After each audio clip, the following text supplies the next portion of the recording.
Hello मेरे प्यारे दोस्तों, मैं आपके अपने चैनल RWP एकेडमी में आप सभी का तहे दिल से स्वागत करता हूं। हम आज इतिहास के एक नए चैप्टर के साथ आगे बढ़ रहे हैं जिसका नाम है हड़प्पा सभ्यता। मैंने हड़प्पा सभ्यता में बताया था कि हम पहले सामान्य परिचय या इसकी विशेषताएं, फिर उत्पत्ति, तिथि, प्रसार या प्रसार को ही विस्तार, ठीक है, फिर नगर नियोजन, उसके बाद हम पढ़ेंगे सामाजिक जीवन, आर्थिक जीवन, राजनैतिक, कला एवं संस्कृति, धार्मिक स्थिति, ठीक है। फिर उसके बाद हड़प्पा का पतन, फिर वैदेशिक संबंध, हमारा विदेशों से संबंध, उस टाइम हड़प्पा सभ्यता का विदेशों का संबंध कैसा था उसके बारे में, फिर हड़प्पा सभ्यता का जो योगदान है वो उसके बारे में, और फिर लास्ट में निष्कर्ष निकाला जाएगा, ठीक है। तो अगर इसमें आपसे कोई पूछ ही ले एक तरह से कि ये बताइए इसमें लिपियों का, इसमें हड़प्पा सभ्यता में लिपियां भी थी, ठीक है, भले ना पढ़ी गई हों लेकिन जो है वो लिपियां थी, ठीक। तो कला एवं संस्कृत में अगर आपसे कोई पूछता है कि ये बताइए कि कोई भी चीज़ हो, अगर उसमें जो है पूछा जाए कि ये बताइए कि आप इसमें लिपियों का ज्ञान कहाँ होगा, तो लिपियों का ज्ञान हमेशा कला एवं संस्कृति होगी, तो उसमें जो है लिपियों का हमें ज्ञान होगा। तो आज हमें स्टार्ट करना है सामान्य विशेषताएं या फिर सामान्य परिचय, ठीक है। तो हम सामान्य परिचय से शुरू करते हैं।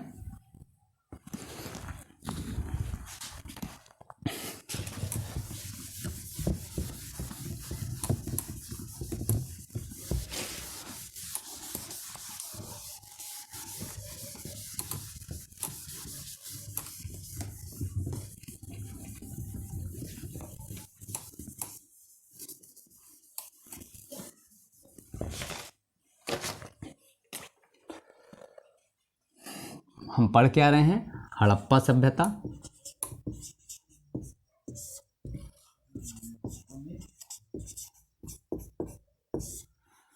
ठीक है, या फिर इसे सिंधु घाटी सभ्यता कहते हैं, ठीक है।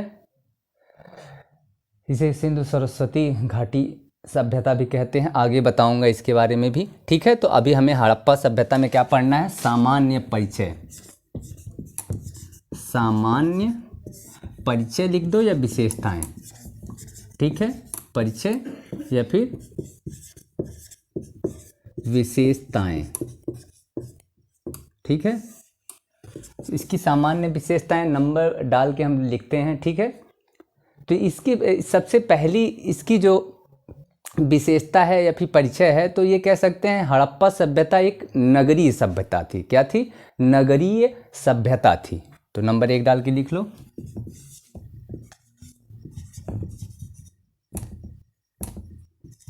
हड़प्पा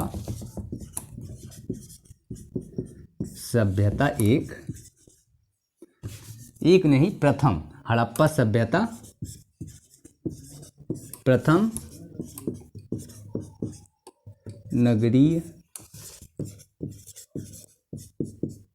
सभ्यता थी, ठीक है। लिखना चाहो तो इसमें थोड़ा सा और लिख सकते हो। गार्डन चाइल्ड के अनुसार जो है पहली जो सभ्यता है, नगरीय क्रांति सभ्यता है, वो हड़प्पा सभ्यता ही है। लिख लो। गार्डन चाइल्ड के अनुसार,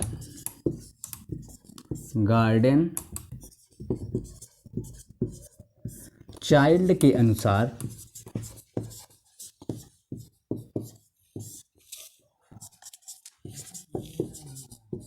हड़प्पा सभ्यता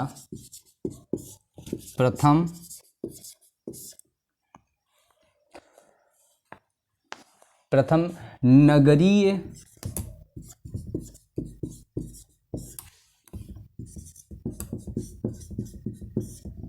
क्रांति, हड़प्पा सभ्यता प्रथम नगरीय क्रांति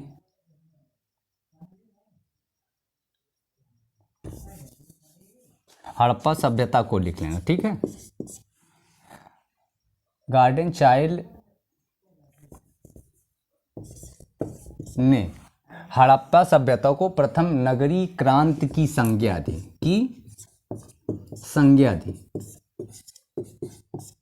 या फिर ये भी कह सकते हो कि गार्डन चाइल्ड जिन्हें पहली बार या प्रथम बार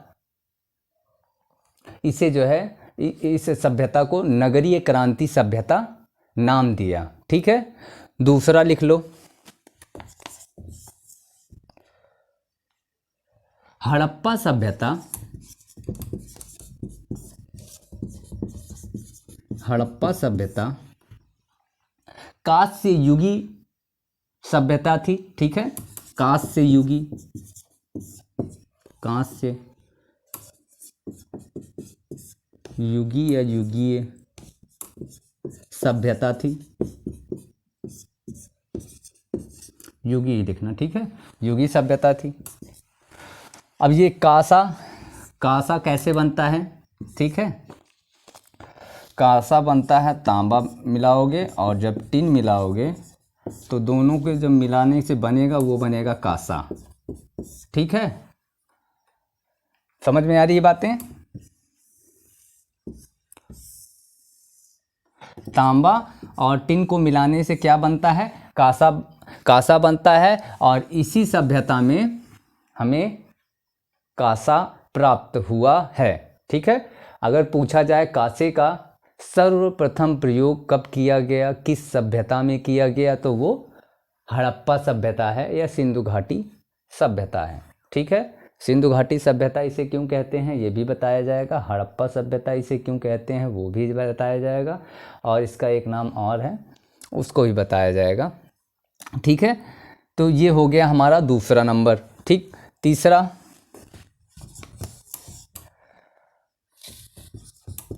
यह सभ्यता व्यापार, वाणिज्य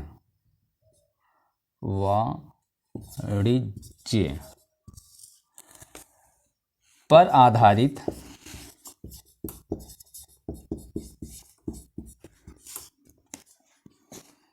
आधारित सभ्यता थी।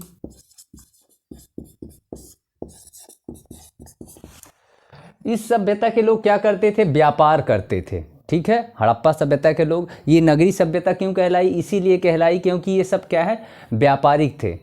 दूर दूर जाके ये क्या करते थे? अपने व्यापार का प्रसार करते थे, बढ़ाते थे व्यापार। ठीक, इतना आ रहा है कि और भी आ जाएगा इसमें?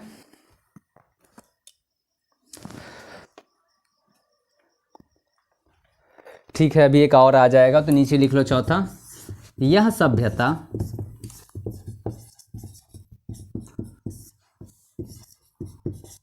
मातृसत्तात्मक,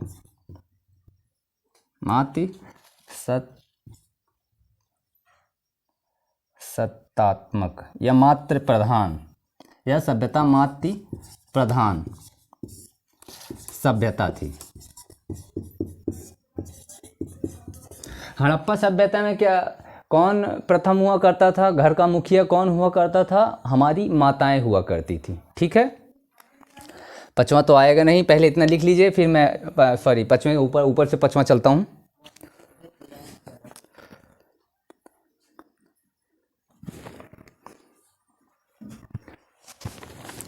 ठीक है, आप लोगों ने देख लिया होगा, इसे मिटाया जाए।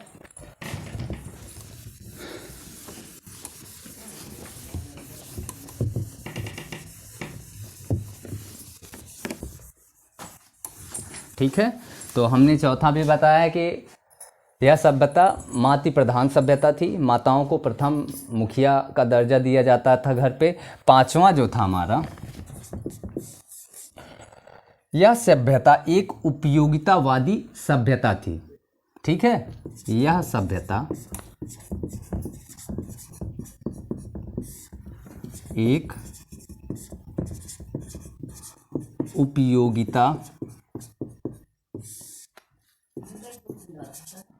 उपयोगितावादी दृष्टिकोण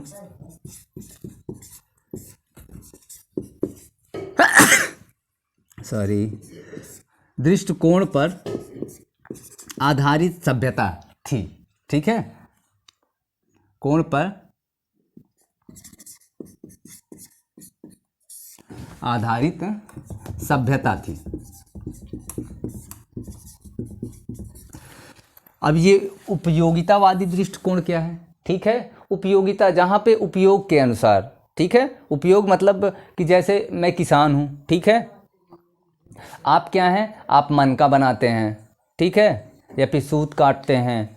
तो मैं किसान हूँ तो मेरे पास अनाज रहेगा। आप अगर सूत काट रहे हैं तो आप सूत वाले होंगे, ठीक है। मन का बना रहे हैं तो आप मन के वाले होंगे। तो मैं अपना गेहूँ आपको दे के आपसे जो है मन का ले लूँ या आपसे सूत ले लूँ, ठीक है। और भी जो ईंट बनी थी उस काल में तो ईंटें ले लूँ। तो ऐसे यही उपयोगिता मतलब एक दूसरे के उपयोग में आने वाली चीज़ें थी, ठीक है। एक दूसरे के उपयोग में ये सब आते थे, इसीलिए उपयोगितावादी दृष्टिकोण पर आधारित यह सभ्यता है, ठीक है। छठवां,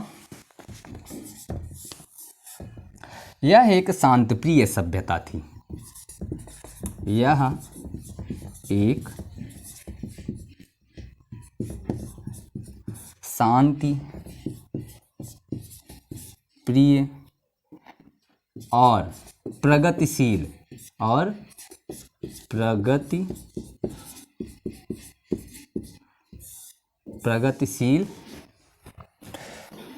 सभ्यता थी,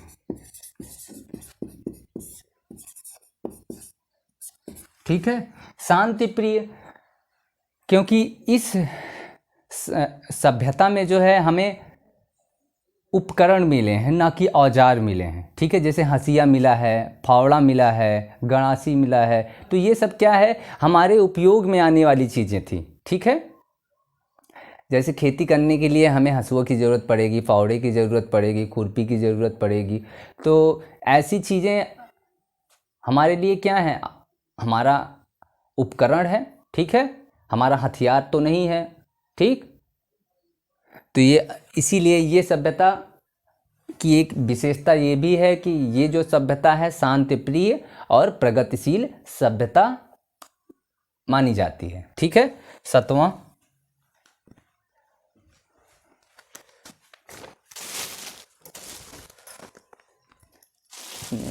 सही बढ़िया सही,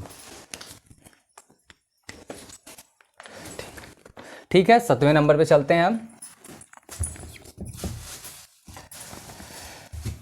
यह एक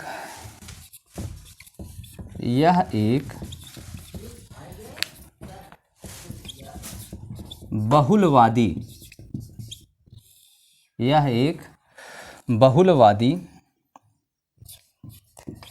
सह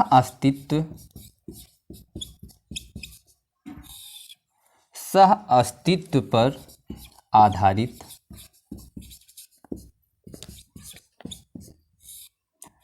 आधारित सभ्यता थी, ठीक है।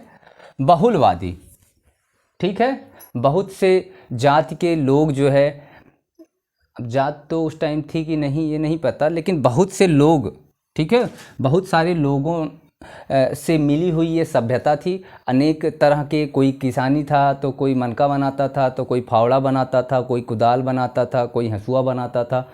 हर चीज़ जो है ना, सब कुछ, हर काम जो है अलग अलग में बटी हुई थी कि आप ये करोगे और आप ये करोगे। तो ठीक, तो बहुत सारे लोगों के एक साथ अस्तित्व पे आधारित ये क्या है, सभ्यता है, ठीक है। तो इसे कह बहुलवादी या बहुत सारी जातियों के साथ ये रहते थे, ठीक। 8वां,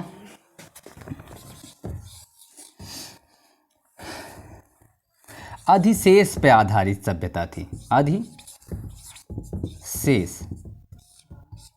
पर आधारित सभ्यता थी। ये अधिशेष क्या है, अधिशेष मतलब, अब एक चीज़, छोटी सी चीज़ समझ लेते हैं कि जैसे हम खाना खाते हैं, ठीक है। हमने पूरा खाना खा लिया, लेकिन हमारी थाली में, पेट हमारा भर गया और हमारी थाली में कुछ जो है रोटियां, चावल, दाल जो भी है बचा हुआ है। तो वो जो बचा हुआ है वही क्या है, अधिशेष। अधिकता से जो मतलब जितने हमें ज़रूरत है उससे शेष है, ठीक है, अधिक है या शेष है। इसे ही क्या कहते हैं, अगर अधिशेष के बारे में लिखना चाहो तो लिख लो यहाँ पे थोड़ा सा। जब आप अपने उत्पादन की या कमाई की, ठीक है, जब आप अपने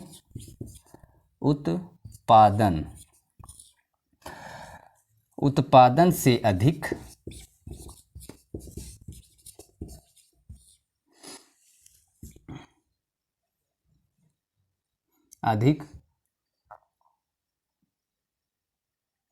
उत्पादन से अधिक उत्पादित करते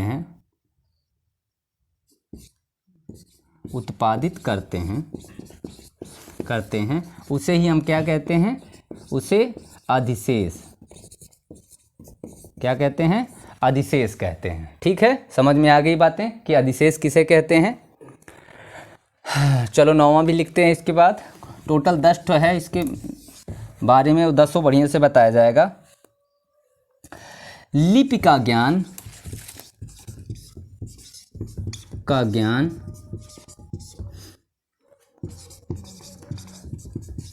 पहली बार इस सभ्यता से मिलता है। क्या है, पहली बार जो कुछ हमें लिखा पढ़ा मिल रहा है, कहाँ से मिल रहा है, हड़प्पा सभ्यता से ही मिल रहा है। ठीक है, यहीं से जो है हमारा स्टार्टिंग है भैया लिखने पढ़ने का, लेकिन वो चीज़ें सिर्फ लिखी गई हैं, उसे कोई पढ़ नहीं पाया है हड़प्पा सभ्यता में। ठीक है, हड़प्पा सभ्यता की जो लिखावट है वो अभी तक पढ़ी नहीं गई है। 10वां लिख लो यहीं पे, देखते हैं 10वां आ जाएगा कि नहीं। चलो, हो सकता है आ जाए। 10वां लिख लो, वैदेशिक संबंध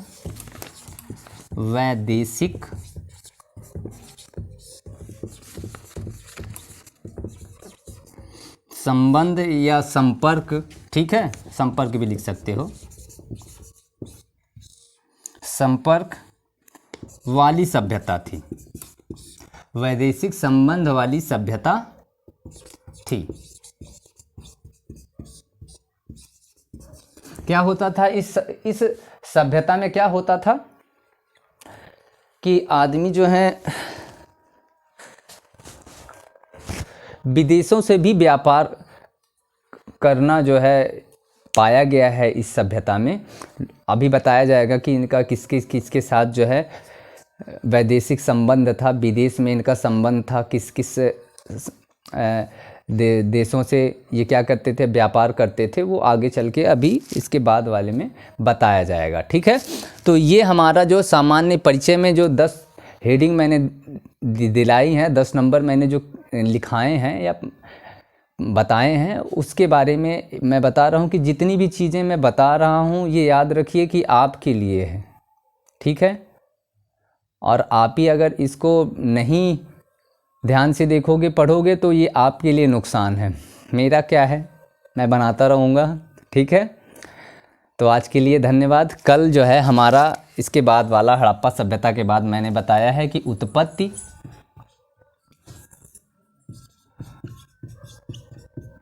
उत्पत्ति, विस्तार, या इसी को मैंने प्रसार बताया था, और तिथि।